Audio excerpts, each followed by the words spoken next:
அன்றைக்கி ஒரு அம்மா வீட்டில் பொங்கல் செஞ்சுருக்காங்க.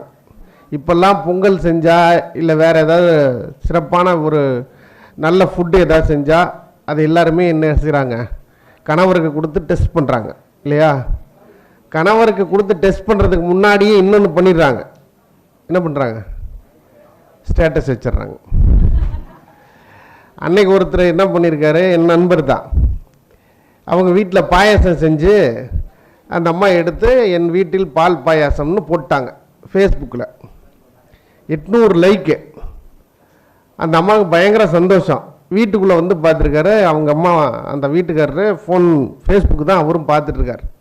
பார்த்தோன்னா அந்த அம்மா கடுங்கோவமாக அவர்கிட்ட கேட்டுச்சு, யோ அறிவில்லை, உனக்கோசரம் கஷ்டப்பட்டு பால் பாயாசம் வச்சேன், ஃபேஸ்புக்கில் போட்டிருக்கேன் பாரு, 800 பேர் லைக் பண்ணியிருக்கிறான், நீ ஒரு லைக்காவது போட்டைய ஃபேஸ்புக் பார்த்துட்டு இருக்கிறியே அப்படின்னுச்சு.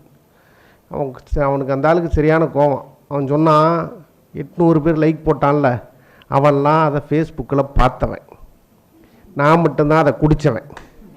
அவன் லைக் போடுறதுல அர்த்தம் இருக்குது, நான் எதுக்கு போடணும்னா